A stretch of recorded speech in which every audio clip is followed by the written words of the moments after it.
Joining me right now on Kumite Radio is Johnny Nunez. He'll be fighting on September 21st at Bellator 205 versus Josh Wick in Boise, Idaho. What's going on, Johnny? How you doing? How does it feel to be fighting in Boise? Feels good. You know, that's where I'm from. I'm from Boise. Went to college at Boise State. I fought. I think my second pro fight was there in Boise about in 2012. And you know, I've always wanted to go back and fight, and glad Bellator got me the opportunity to do so.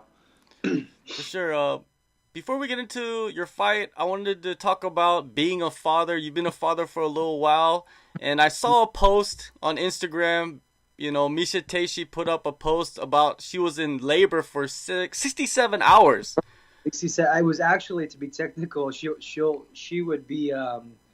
You know, she would argue that it was 72. Actually, we actually went to the hospital at 60 hours because, you know, we were doing it at home, and it ended up being we tried to do it at home and she couldn't dilate past the 5, so we went to the hospital at 60 hours, and then about 12 hours later is when we had the baby girl. So it was a pretty long labor, and she fought hard through it. Yeah, it must have been very intense for her, but for you to be sitting there next to her, how intense was those moments, those hours passing by?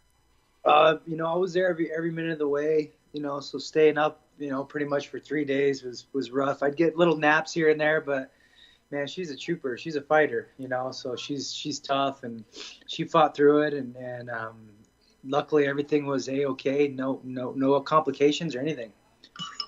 Yes, definitely. How are you handling fatherhood on top of training? It's good, you know. I don't think that we would be able to do it if we were both fighting. You know, she's retired, so you know she's doing what Misha wants to do, and that's like being a good mother and great partner. She's you know, doing a lot of my fight camp stuff, and she's got her side businesses on the side, and she's still representing herself really well.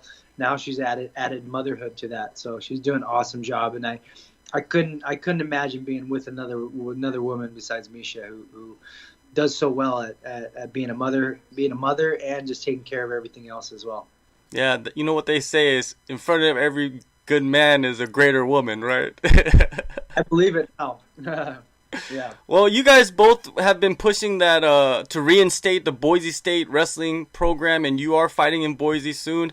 Could you talk about what the program meant to you personally? Yeah, you know, I went to Boise State, and I was after high school going to school in Idaho. I was a 2-time state champ, 1-time runner-up. Wrestling saved my life. So for them to really just take away Boise State, and it was like just a dagger in my heart. You know, it was just something, and just not only just taking it away, but for biased reasons that were just like. It was just immoral, you know. It was something that they just did to like all these kids and all these wrestlers that just took something away. It's like, I can't believe somebody could get away with something like that. And you know what, Misha feels the same way as well. You know, she feels like she wouldn't be where she got to if it wasn't for wrestling. So you know, she feels just as much as you know, for wrestling as I do. So she's like right there. She's my backbone in all this, and she's using her platform, using my platform to try to just raise awareness. I know it's not coming back anytime soon, but you know, we can definitely keep it alive by having this huge impact, especially with the MMA platform.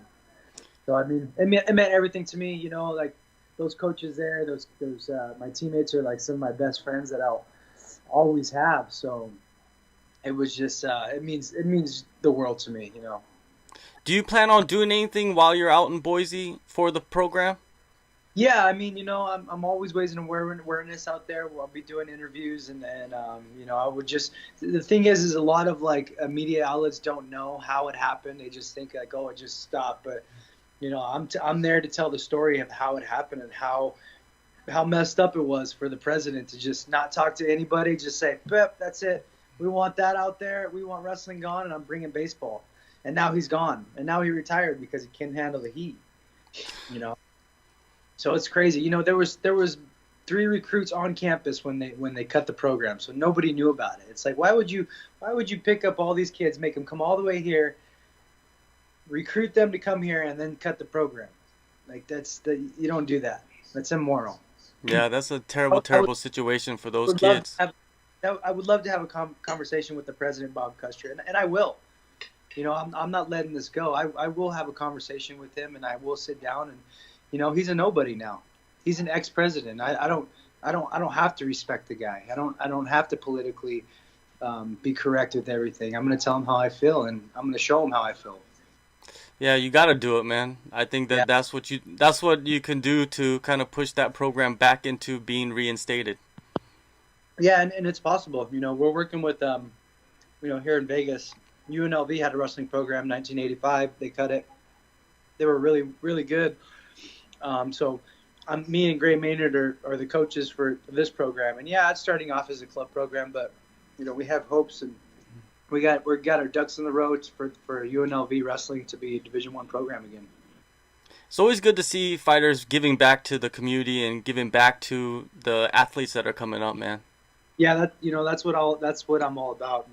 I know I'm not going to be fighting until I'm 40 or 45. So I'm trying to give back as much as I can to the sport right now, so that way, when I'm done fighting, I can just smooth sailing from there. For sure.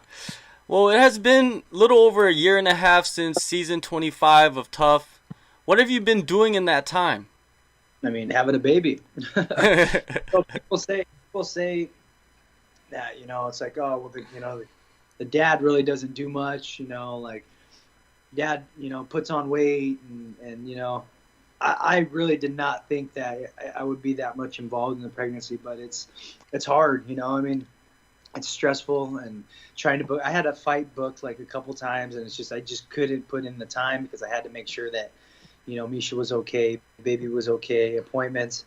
Yeah, I could have done it, but you know what? It's like I'd rather spend that time with Misha and make sure she's okay rather than leaving her and having her some kind of depression because I'm not around, because I'm training. I wouldn't want to put that stress on her because ultimately it puts stress on the baby. So it was a nice layoff.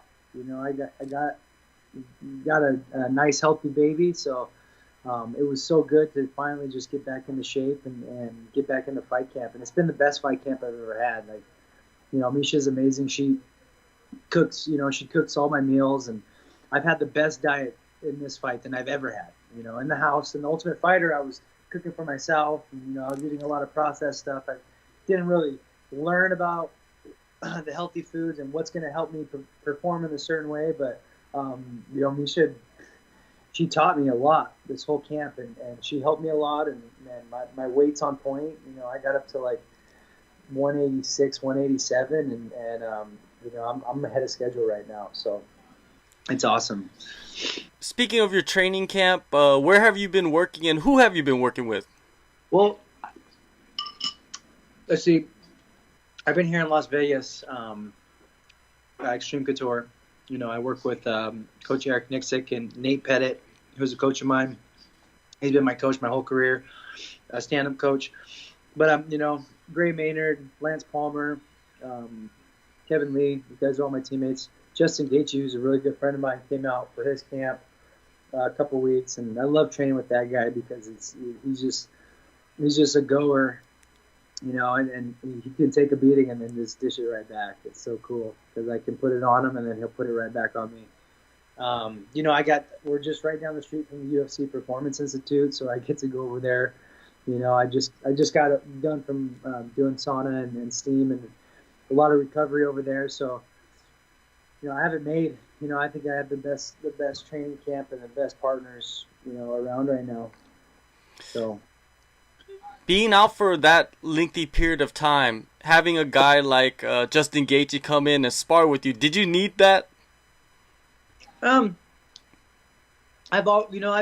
just because I haven't fought in a couple of years, I've always been training. I train even when I don't have a fight. There wasn't 3 days, well, maybe once or twice. There wasn't 3 days where I didn't train this whole year and a half. I always found time, even when Misha was pregnant, to go over. I was training her pretty much during the whole pregnancy. She was doing my workouts all the way up until I think like 6-7 months. So I always made time. You know, people say, "Oh, he hasn't fought that long," but it's like it's not like I was just sitting on the couch eating potato chips. You signed a deal with Bellator. How did that all come together? Well, I mean, I was out there. I was out in Boise for um, the UFC fight, and there was talking to a good friend who's the promoter for the local fights out there, Front Street fights, and he was like, "Hey, you know," he gave me the inside scoop. "Hey, you know, Bellator's coming out here. I could probably get you on it." He said it'd be great for Boise State Wrestling, you know, ex wrestler to kind of be a part of it. I was like, cool, yeah, let's try it. So he talked to, you know, Misha, got her connections with Rich and Coker, and they just put me on. They were like, yeah, no doubt, we'll put you on. I didn't sign a multi-fight contract because we might have some other stuff in the works right now. Can't really say, but it'll be really exciting though. It'll be really exciting. So I'm just getting through this fight, and then be able to let loose what our plan is for the next few years. Well, you're making your promotional debut against a young prospect, Josh Wick. What do you know about him? I actually have trained with him. He's from Boise. He's a lot younger than me. He's a hungry kid. I know that. My good friends, college teammates, Jesse Brock and Scott Jorgensen own a gym down there, Combat Fitness, and I would come back every time I go back home. I'd always go there and train. Well, Josh was I think at their camp for a while, and he's a slick kid. He's got slick submissions. He's young, hungry. I guess he moved away. He moved to Colorado to go and go train and try to up his game because Idaho MMA. That's why I left. I wanted to get away from all that and go make a name for myself. Compete with the best, and that's what he's doing. That's what he did. I think he's been out of Boise for a couple of years now. I'm not sure, but he's a tough kid. I like that. He's a go-getter. I mean, you got to admire that, to just pack up and get out of your comfort zone and just move. That's what I did in college. Right after I graduated from college, I was just like, screw it. My jiu-jitsu coach took me up to London to train with Michael Bisping, and I was there for about 6 months, and then lived at his gym in California on the mats. And pretty much just found my way to Vegas, and here I am. Going back to your trip to England, how was that being an American out in the land of fish and chips? I hated it. I could have stayed for longer, but I think out of like the 6 months, I saw the sun shine like 3 or 4 times. I was in. I need the sun. Yeah, living on the West Coast, you do definitely need the sun. Yeah, so I mean, it was cool though. I got good training. It was nice training with Michael before he was, the big dick he is. Now, a lot of people think of you as somebody that was on the Ultimate Fighter, and a lot of the fights didn't go your way. But actually, you do have a good record. People don't realize that. They only know you from the Ultimate Fighter house. Is that an unfair assessment? I don't really care, man. Like, you look at the guys that I fought; they're all fighting the UFC, and none of them have lost. David Tamer is tough as shit. I felt like I beat him, but it is what it is. Like David Tamer, Ryan Hall, James Krause. It's like those are, and I fought James Krause just off the couch, man. Like they called me literally. Cody called me and was like, he's like, hey man, like, can you come in? And like, I was at the bar. And I fought him 5 days later, So, I mean, it is. People are gonna talk, and I don't really care. That's the thing I love about mine and Misha's relationship is like we have our relationship just so cool. We don't have to worry about like those keyboard warriors. People talk and they say this and that, but it's like nobody ever tells me to my face. Nobody ever talks shit to my face. People assess me like, oh, you never won a fight on Ultimate Fighter. It was like, well, I don't care, like let's see you get out there and do it.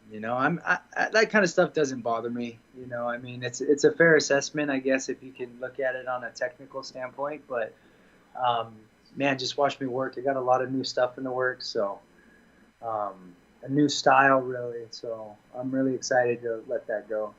So at Bellator 205, you this is kind of like your resurgence. This fight, after taking so much time off, you feel like you're gonna basically hit like the second leg of your career. Do you feel that? It's the last leg of my career. Oh, okay. Yeah, it's the last leg of my career. You know, I'm not going to be fighting until I'm 40. You know, my last leg of my career. I wake up every day just so so happy to see my little girl. Like, it's every time I train, I can't wait to get home just to see her. So, you know, I'm ready. I'm ready to put all my eggs in a basket for my family. You know, I've never really had the long relationships to where I thought about marriage and family and stuff. But man, I wake up in the morning just so blessed and thanking God that I am where I am. You know, so I'm a business owner here in Vegas. So I'm just I want to put all my eggs into making my family big, making a big family, a healthy family, and a happy family, and that's all that matters in life. You know. How many kids you looking at? I Brady Bunch? I want like 4, but Misha's okay with like 3. Well, that is a big family nowadays in this generation. Yeah. So, I mean, we'll see how it goes. You know, maybe a few more years, and then we'll try the next one. So, what kind of performance do you expect out of yourself at Bellator 205? Explosive. You know, I've been working on a lot of my explosiveness and just gritty, just out working. He's a young kid, you know. He's a young kid. Yeah, he's gonna have some stamina, but I mean, I'm gonna outwork him. You know, he's got more fights than me. I mean, on paper, technically. I mean, I guess if you would count our in the house fights, but all that stuff doesn't matter. You know, I got Eric Nixick, who's in my corner. I haven't had him in my corner before, but I've worked with him in the last 4 years, and he's a great coach and mentor. And like, I've had some coaches in my life that have passed away, with Sean Tompkins, Kevin Randleman, just recently Robert Fallis. I've had the worst luck with coaches, you know, and all those guys have been in my corner. And Eric feels like he's just like all 3 of those put together. It's really cool. All right, September 21st, the return of Johnny Nunez, Bellator 205 versus Josh Wick in Boise, Idaho. Thank you, Johnny, for your time, and good luck on your fight, sir. No problem. Thanks.